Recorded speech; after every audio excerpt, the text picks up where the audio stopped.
Good afternoon, everyone. First of all, thank you to the University of Oslo for inviting me over and for giving me the opportunity to visit your beautiful country for the first time. It is an honor to be given this chance to share the lessons we have learned from the years that we have spent collaborating, not just with international organizations, but with many other development agencies. When I was first invited to speak on this topic, I was quite surprised that I was being asked, I have been so used to being invited by academic institutions, but to talk about politics, to talk about governance, to talk about leadership, or even to talk about disinformation. But this is the first time I'm being asked to talk on a topic that is really, really very close to my heart. So while the PowerPoint is still being set up, I'll just give you a context. I will share with you the lessons that we've experienced over the past, not just over the past 6 years while I was Vice President, but even before that. And the reason why we were able to successfully convert the office of the Vice President from a purely ceremonial one into an advocacy-heavy one was because of my experience as a development worker in my past life. I'm a lawyer. I'm a lawyer by profession, but in all the years that I was a lawyer, I really devoted my time as a public service lawyer. Meaning to say, I was not just focused on development work. I was not just focused on litigation, but most of the work that I did as a lawyer was going to the communities, immersing ourselves in the communities which do not have access to legal help, training community workers so that even if there is no lawyer available, they will be equipped. So that was my first experience collaborating with international organizations. I will not dwell so much on that.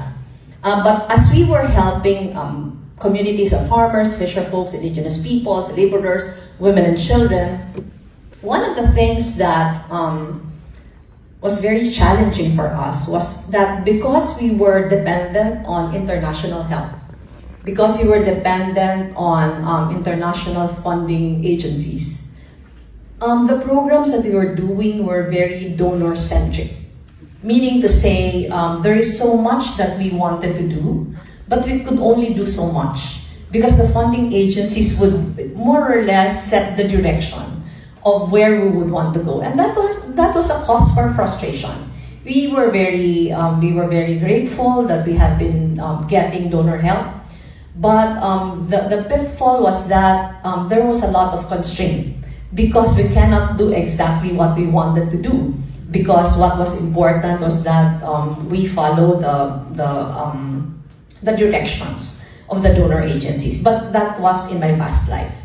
So after I became a development worker, I lost my husband, as most of the Filipinos here know. I lost my husband, who was the politician in the family, and after we lost him, I was thrust into his world. So the first public office that I held was a member of Congress. I was a representative. I was one of the representatives in the House of Representatives. And the transition was that during my years at the House of Representatives, I devoted most of the bills that I filed in furthering the causes of the communities that we have been helping before. And the realization was that while I was a politician already, the opportunity was that, when I was still a development worker, we would peddle drafts of bills to members of Congress. And these are bills which we thought would be beneficial to the communities we were helping. But when I was a member of Congress already, I realized I didn't have to peddle bills anymore because I was a member of Congress already. But it was, it was just icing on the cake. Because as a member of Congress, I realized that, however beautiful the bills I was fighting for the sectors I was helping, the reality was that it was a collegial body. And that was also a source of many frustrations because I feel like these are bills which will benefit the people, but because because Congress was Congress. So it was not that easy to file bills. But to cut the long story short, after 3 years of being in Congress, I was drafted to run for the vice presidency, and then I won. But for those who are non-Filipinos here, the Philippines is quite unique in the sense that the vice president is elected directly by the people. So it always happens that the vice president comes from a different political party as the president. But in the Philippines, the president is very politically powerful. So when there is a lot of friction in politics, it is usually the vice president who suffers. Because under the Constitution, the only mandate of the vice president is succession. We have no, most of the things that we do are ceremonial in nature. Like, a cutting of ribbons, lending your presence in events, receiving foreign guests, etc. But when I became vice president, I was very adamant that I would not waste 6 years just doing ceremonial work. So because of my history as a development worker, we decided to launch Angat Buhay. Angat Buhay, as Rose said, is Tagalog for uplifting lives. So it was an anti-poverty program, and we had 6 key advocacy areas.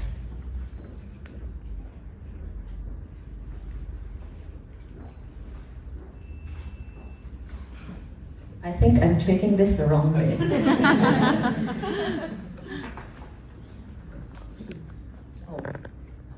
Okay. So as I've said, we launched Angat Buhay, our anti-poverty program. We had 6 key advocacy areas: universal healthcare, public education, food security and nutrition, rural development, women empowerment, housing, and resettlement. It was difficult. It was difficult in the sense that even if I was considered the second highest official of the land, we didn't get funding for our programs from government.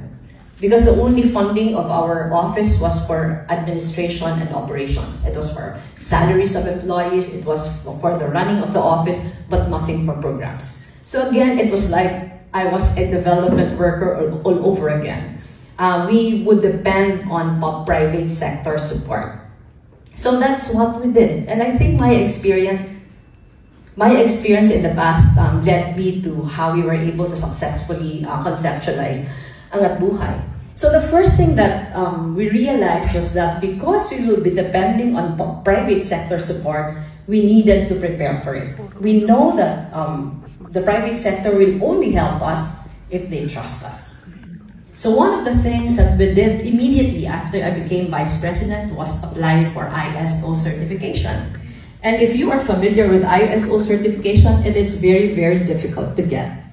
So we spent a good, I think, 10 months just preparing for it. One of the realizations we had was everything was just in the minds of our employees. Nothing was written. So the processes were not written, so we had to manualize everything.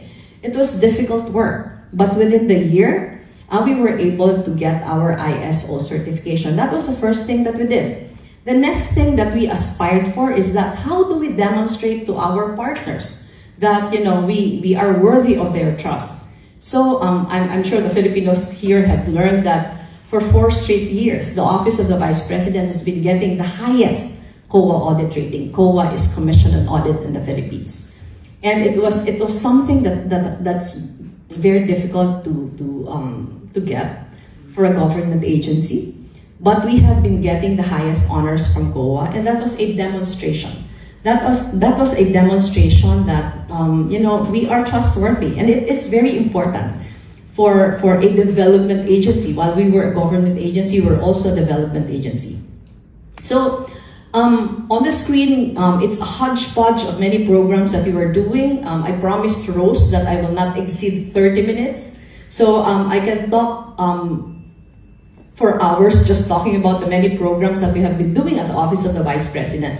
But just to give you some ideas, for example, for education, we have been building dormitories in public high schools in areas where dropout rates are very high because children have to walk very, very far just to go to school. So in the areas where the dropout rates are very high, and the reason for that is accessibility. Accessibility to high schools. We built dormitories there. And we found out that of the students who were staying in our dormitories for free, they walk an average of 3 or 4 hours each way every day just to go to school. And once we built the dormitories, the improvement in the dropout rates were very, very dramatic. So we were encouraged to do so much more. So for the Filipinos here, we have 2 in Siayan, in Zamboanga del Norte. We have 2 in Sumilo, in Bukidnon. We have 2 in Eastern Samar, in Balangkayan, and in Salcedo. We have several in Negros Oriental. Right now that Angat Buhay is already an NGO, there's an ongoing construction of 3 more dorms in Infanta Quezon, in Labo, Camarines Norte, and in General Rojas in Capiz. So all of this was because of partnerships with private corporations and local, international, and development agencies. It was a lot of going back and forth. But one of the things that scared us was that there might be donor fatigue. So when people keep on donating, even if you like helping, there would come a point that it would be very difficult for the donors already. So what we did was, and this was a lesson that the lesson was that we were very grateful that we did this. Once we have a partner for a particular program, what we did was to bring the partners to the communities. So it was not like a fundraising effort where we just get the money. So we did not allow that at all. So once we have a project, for example, a dormitory, what we do is we encourage the partner or organization to be with us in the community, implement the projects by themselves, and the Office of the Vice President only acted as a sort of a conduit between the community needing help and partners wanting to help. And with the benefit of hindsight, it was one of the best decisions that we ever had. Because every time we bring a partner to the community, they are able to talk to the beneficiaries of the project. And the donors, have ownership of the project. And they realize how important the initiative is to the community, and they do need more. So most of the partners that we had, for example, for the dormitories, did not settle for just one dormitory. Because when they get to talk to the parents of the beneficiaries themselves, the school, and they get updated with the results of why we have been building this, they would tell us they want to build more. So one of the lessons was that, for the sustainability of the programs, make sure that the partners have ownership of the program. Make sure that they are not just partners. Make sure that, they are not just donors, but they are partners. So that's number 1. Number 2, when I was Vice President, I do not know if the Filipinos here knows, but if you are a public official, you cannot accept cash donations. And I feel like it has been a blessing. Because whenever people would like to donate, we would get a third partner. Usually, it's a well-established NGO already. I don't know if you've heard of Tanging Yaman Foundation of the Ateneo de Manila University. Usually, they become our partners. When people donate, they handle the cash donations. So there's a third partner who handles the cash donations. We just tell the partner what we need. We usually do this during disasters, because when there's disaster relief and operations, you would need immediate resources. People would donate, and then a third party would handle the donation. So there's check and balance. And again, with the benefit of hindsight, it was one of the best decisions we've ever made, because our integrity was not at all questioned, because they knew that we were not accepting cash donations. So as far as I think, because we are this is an open science environment. The reason why I gave you context of what we have been doing before, because our experience in our many years in Angat Buhay was the one which was the most crucial when COVID-19 hit the Philippines and the world. You know, when COVID-19 hit the Philippines, we were the most prepared, even compared to many other government organizations. And why was that? Because our staff had a lot of experience already dealing with many projects with agility and flexibility. We had a lot of partners already. All our programs have been data-driven. So it was like second nature to us that we don't do anything that's not based on facts and that's not based on data. All our programs, we have been consulting with experts. So that if you recall, in the latter part of December of 2019, there was already news about COVID in China. Starting with that news, we started inviting experts already. And the experts we invited kept on warning us already of what we can expect. And you know, if you recall, January of 2020, the Taal volcano erupted. So when Taal volcano erupted, we prepositioned a lot of N95s, N95 masks. And then COVID happened. When COVID happened, government did not have enough supply of masks, did not have enough supply of PPE sets. But we had. We had because we prepared early. We had because we prepositioned early. And the reason why we prepared early and we prepositioned early, because we have been talking to experts. We have been attending webinars with international organizations so that we can be warned. We can be warned of what we needed to do. So when doctors started dying, health workers in the Philippines started dying because we did not have enough protective suits the office had. So in the early part of the pandemic, when it hit the Philippines, we were the most prepared. And that was because of the many years that we have been doing these things already. So, but we started with masks and PPE sets.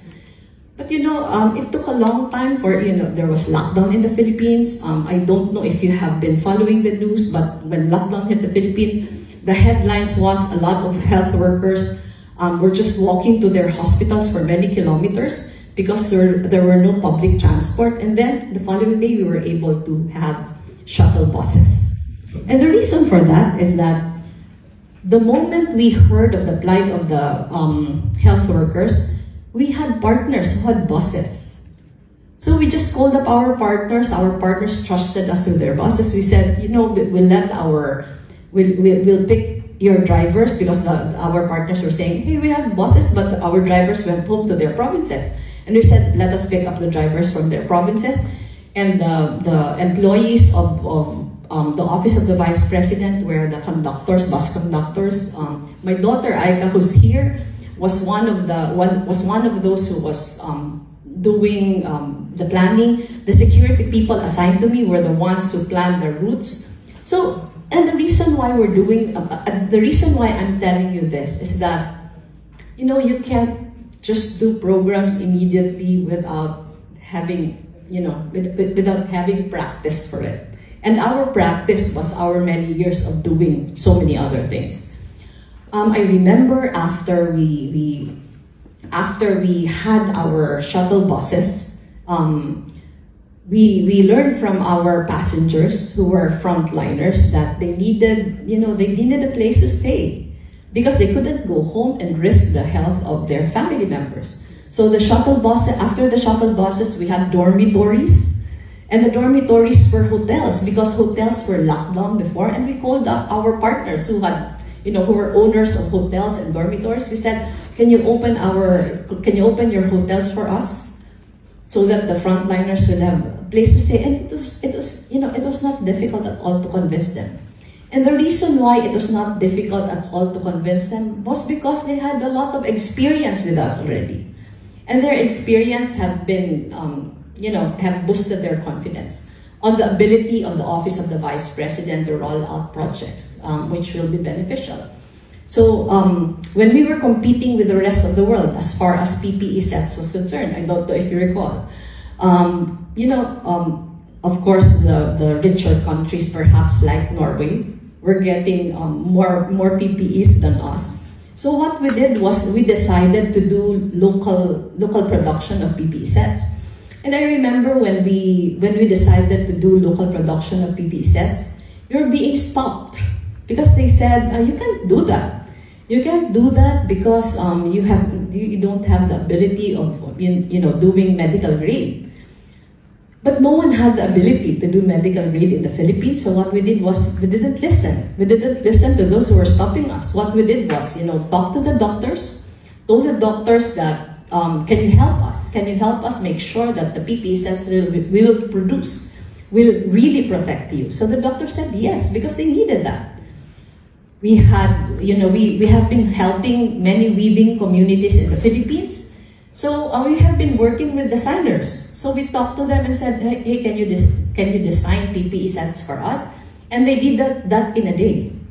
And their design, they submitted to UC Berkeley for assessment. And UC Berkeley said, go on. And UC Berkeley said, as long as you use a particular material called Tivec, because it is the material that will protect the medical frontliners, but the material is not available in the Philippines. So we again asked, what is the alternative? So we were able to do all that. We were able to help local sewing communities who did not have income at all during the pandemic, and we were able to distribute locally produced PPE sets all over the country. And it was very difficult to distribute them because there were no flights, there was no public transportation available. But how were we able to distribute them? We were able to distribute them because our partners who had flying, they had flying associations. Our partners volunteered. We have planes. We can bring your PPE sets to wherever you want them to. So again, why am I telling you this? Because the lesson really is, trust is the currency. Trust is the currency by which, people will help you, or organizations will help you. So while most of, it's not working again.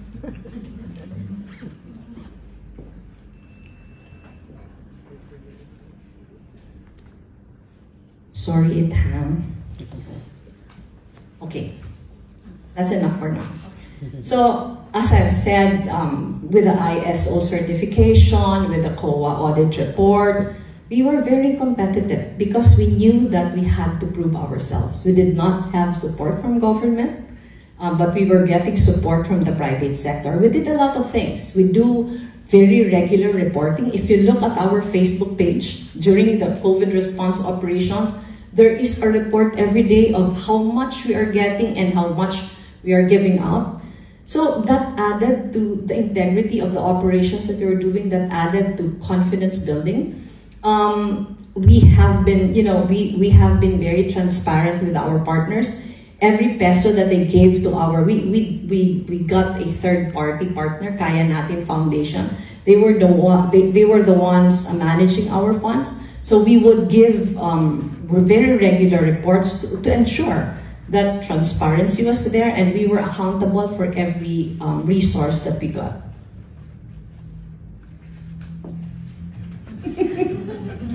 Sorry. Oh, yeah. I think I skipped one.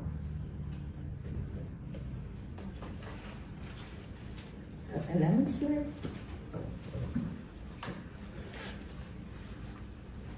That's a 12 already. There's a slide before that.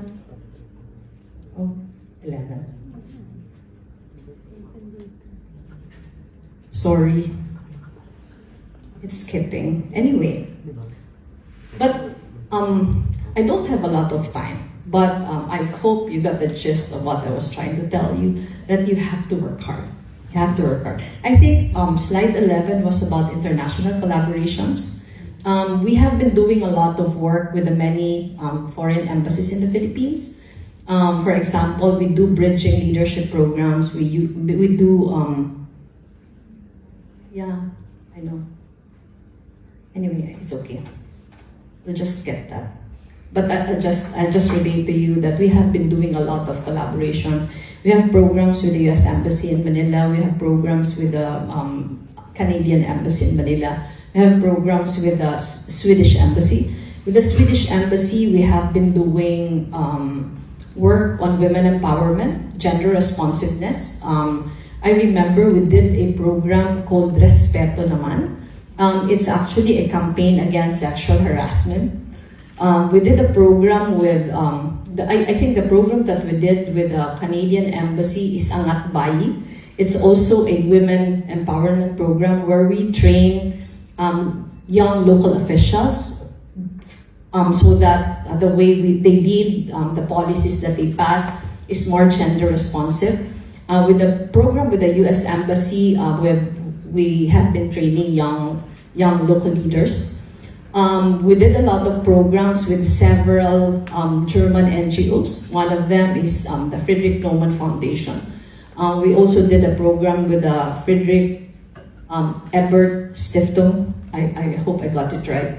But we have been doing a lot of programs with them. We have been doing a lot of programs with UN agencies. With our food security program, we have been partnering with the UN World Food Program. We did a campaign against teenage pregnancy with the UNFPA. We also did programs with some other UN agencies, and the reason for that is trust. Trust is the currency, as I've said. It's also the essence. It's the, collaboration. Collaboration is the heart of of everything that we're doing. In one program, it's not just us and one partner. It's several partners. For example, the dormitories during COVID-19 that I told you about. It's not just the owners of the hotels that we partnered with, but when people learned that we have dormitories, a partner lent us washing machines and dryers. There's a group of cosmetologists, and every week they would cut the hairs and clean the nails of our health frontliners who are occupying our dormitories. Another partner learned about the dormitories and lent us motorcycles for the use of our health frontliners and gave away bicycles for our frontliners. So it's many different things. The main idea is you have to be inspiring. Your programs should provide inspiration because the inspiration is the call to action. But you work hard. You work hard so that not only should you make sure that the programs are very efficient, but you make sure that integrity is at the heart of everything that you're doing. Because just one misstep, you lose everything. So I had 6 years of doing Angat Buhay, and then I ran during the last presidential elections. I won't talk about the results anymore. I was talking with the Filipino community already yesterday, and I told them, the fight does not end with the elections. In fact, we treat it as the beginning of so many other things. So again, there is a call to action. Right after we lost the elections, we decided to transition Angat Buhay into an NGO. Rose, it's not the biggest NGO. It's the dream. It's not yet that, but we have, I think, the most number of volunteers. What we don't have now, because when I was still vice president, we had a government office to house it. We had a lot of employees. We don't have that now anymore. But what we have now that we didn't have before is an army of very, very passionate volunteers. And it's been very satisfying that work with Angat Buhay has been so much easier now. Because, for example, during disasters before, if there is a disaster, our team would be on the ground doing relief operations. And some of our staff would stay there for a month, missing Christmases, birthdays, New Year. But now we don't have to do that anymore. Because once disaster strikes, our volunteers are on the ground immediately. So we are the first one all the time to render help when it is most needed. So moving forward, Angat Pinas Now, which is an NGO doing Angat Buhay programs, was only made possible because of the work that we did in the past. Sabi nila 1 minute na rin. I only have a minute. So, what? Just one more slide, please. Just to close. So what you're seeing is our pictures of the launch and the pictures of what we're doing. And these are the pictures of Angat Pinas Now. These are pictures of our volunteers doing the work. You don't see me anymore in most of that because the Office of the Vice President is not doing the work anymore. It's the volunteers. And I think it's the most important. You know, having an army of volunteers would be more empowering than anything else. Just one more slide. I won't discuss that anymore because there's no more time.